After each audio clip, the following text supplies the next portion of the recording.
वरुथिनी एकादशी। वरुथिनी एकादशी व्रत भगवान विष्णु को समर्पित है, जो वैशाख मास की कृष्ण पक्ष की एकादशी को मनाया जाता है। वरुथिनी एकादशी पूजा विधि। इस दिन सुबह जल्दी उठकर स्नान करें। सूर्य देव को अर्घ्य दें। एक चौकी पर साफ कपड़ा बिछाकर भगवान विष्णु और मां लक्ष्मी की मूर्ति को स्थापित करें। अब गंगाजल व पंचामृत से अभिषेक करें। तिलक लगाएं और पीले फूल अर्पित करें। देसी घी का दीपक जलाकर आरती करें। मंत्रों का जप और विष्णु चालीसा का पाठ करें। एकादशी व्रत कथा का पाठ करें। फल और मिठाई का चीजों का भोग लगाएं। आखिरी लोगों में प्रसाद बांटें। दान और मोक्ष। धर्मराज युधिष्ठिर बोले कि हे भगवान, वैशाख मास के कृष्ण पक्ष की एकादशी का क्या नाम है, उसकी विधि क्या है तथा उसके करने से क्या फल प्राप्त होता है? आप विस्तार पूर्वक मुझसे कहिए, मैं आपको नमस्कार करता हूँ। श्री कृष्ण कहने लगे कि हे राजेश्वर, इस एकादशी का नाम वरुथिनी है। ये सौभाग्य देने वाली, सब पापों को नष्ट करने वाली तथा अंत में मोक्ष देने वाली है। इस व्रत को यदि कोई अभागिनी स्त्री करे तो उसको सौभाग्य मिलता है। इसी वरुथिनी एकादशी के प्रभाव से राजा मारधाता स्वर्ग को गया था। वरुथिनी एकादशी का फल 10,000 वर्ष तक तप करने के बराबर होता है। कुरुक्षेत्र में सूर्य ग्रहण के समय एक मन स्वर्ण दान करने से जो फल प्राप्त होता है, वही फल वरुथिनी एकादशी के व्रत करने से मिलता है। वरुथिनी एकादशी के व्रत को करने से मनुष्य इस लोक में सुख भोग कर परलोक में स्वर्ग को प्राप्त होता है। शास्त्रों में कहा गया है कि हाथी का दान घोड़े के दान से श्रेष्ठ है। हाथी के दान से भूमि दान, भूमि के दान से तिलों का दान, तिलों के दान से स्वर्ण का दान तथा स्वर्ण के दान से अन्न का दान श्रेष्ठ है। अन्न दान के बराबर कोई दान नहीं है। अन्नदान से देवता, पितर और मनुष्य तीनों तृप्त हो जाते हैं। शास्त्रों में इसको कन्यादान के बराबर माना है। वरुथिनी एकादशी के व्रत से अन्नदान तथा कन्यादान दोनों के बराबर फल मिलता है।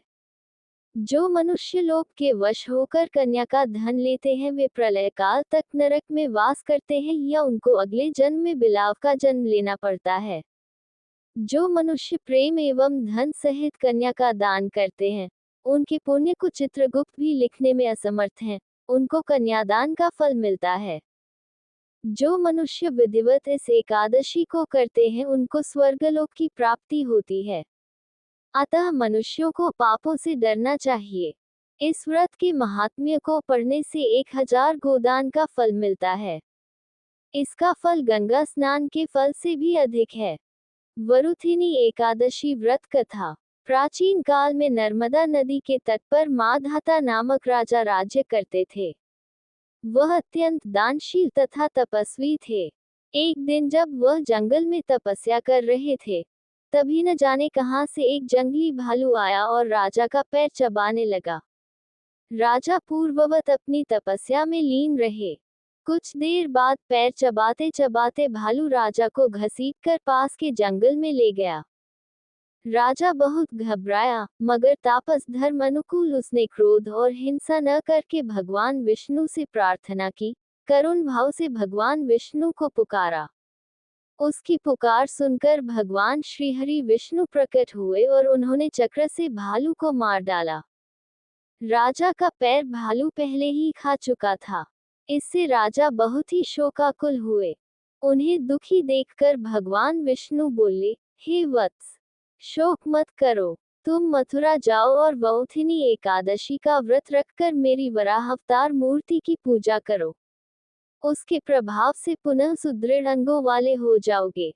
इस भालू ने तुम्हें जो काटा है, ये तुम्हारे पूर्व जन्म का अपराध था। भगवान की आज्ञा मानकर राजा मारधाता ने मथुरा जाकर श्रद्धापूर्वक वरुथिनी एकादशी का व्रत किया। इसके प्रभाव से राजा शीघ्र ही पुनः सुंदर और संपूर्ण अंगों वाला हो गया।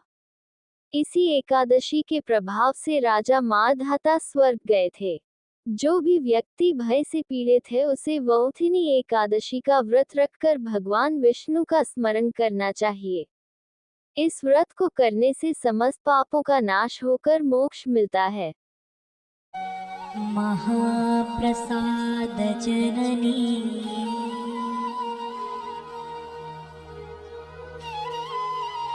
सर्वसौभाग्यवर्धिनी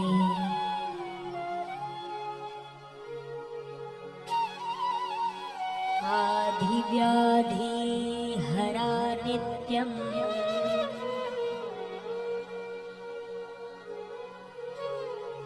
तुलसीत्वं नमोऽस्तुते।